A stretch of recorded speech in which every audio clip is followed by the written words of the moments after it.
contrario a los países subdesarrollados del tercer mundo, como por ejemplo España, que es un país que pretende ser desarrollado, pero que en realidad no lo es.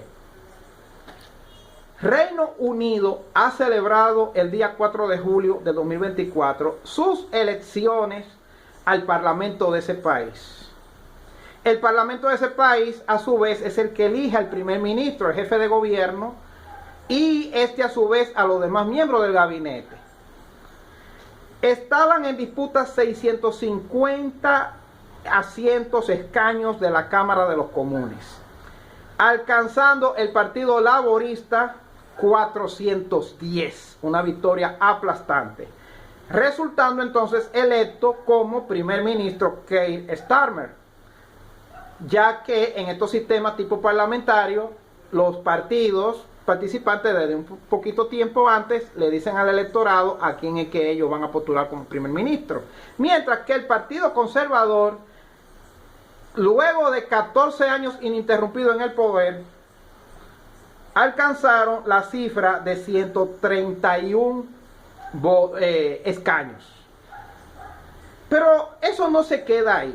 Lo más bueno, lo más interesante de todo esto es que las elecciones fueron el jueves y ya el viernes 5, ya automáticamente Rishi Sunak presentó su renuncia ante el rey Juan Carlos, ante el rey Carlos, mejor dicho, la cual inmediatamente fue aceptada, y aprovechando para dirigirse a la nación para decir que entendió el mensaje y que en vía de consecuencia él va a entregar y va a presentar su dimisión, mientras que inmediatamente el rey Carlos procedió a hacer la llamada a Keir Starmer para que designarlo como primer ministro e inmediatamente ir a tomar posesión del cargo en la casa del primer ministro en Inglaterra, en el Downing Street número 10.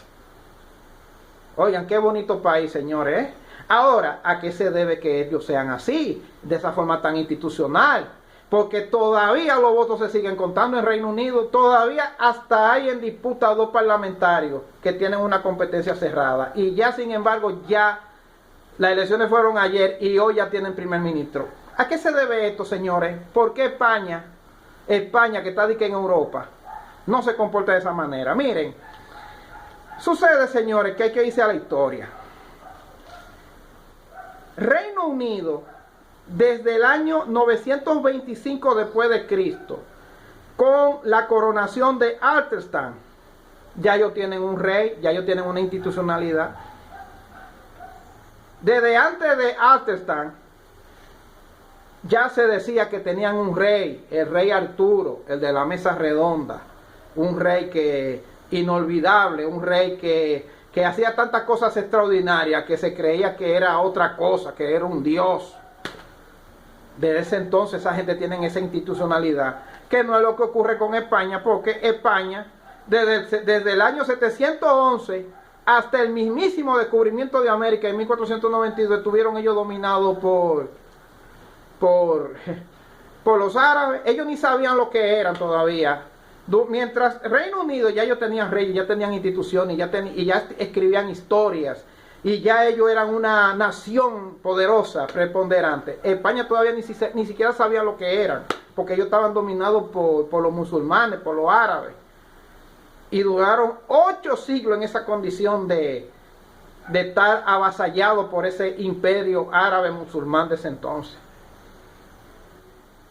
Esa era la situación que había. Entonces, por esa razón es que ustedes ven que hoy en día en España, por ejemplo, Pedro Sánchez pierde unas elecciones, y en lugar de hacer como Rishi Sunak, que inmediatamente renunció ante el rey, entregó el cargo, no, lo primerito que hace es aferrarse al poder como un presidentico más de República Bananera, llegando incluso al extremo de pactar con los traidores de ese país, los que quieren destruir ese país, dividiéndolo en pedacitos, como si fuese un pedazo de carne. Vengan cada uno, cojan su pedazo aquí, vengan y vamos a repartirnoslo.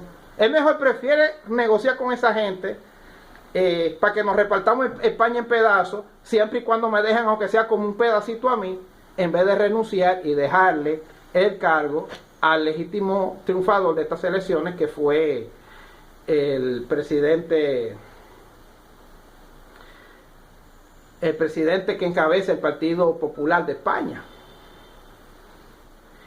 No sin antes, el mismísimo Pedro Sánchez dar un golpe de estado parlamentario a Mariano Rajoy, quien había sido electo mayoritariamente un tiempecito atrás, también con la complicidad de estas personas que quieren dividir el país. Entonces, volviendo con Reino Unido, ¿cuáles fueron las razones que llevaron a Reino Unido a elegir a Keir Starmer? Sencillo, Keir Starmer se trata de una persona que ya fue unos años antes elevado a la categoría de Sir, de caballero del reino, es decir, él pertenece a la aristocracia, ya él pertenece al establishment del Reino Unido, y todo esto por sus méritos dentro del Poder Judicial como juez, un servidor público destacado.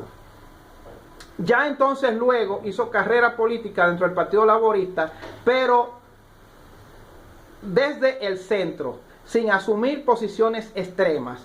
Más bien se trata de un conservador dentro del Partido Laborista de Reino Unido. Y esta estrategia, esta posición, esta postura de él, y también el sector al que pertenece, le favoreció para ser finalmente electo primer ministro sin hacer mucho escándalo ni mucho alboroto. Que no es lo que pasó con el Partido Conservador, porque el Partido Conservador viene de un proceso convulso en donde primero eligieron a Boris Johnson bajo la promesa de salirse de la Unión Europea.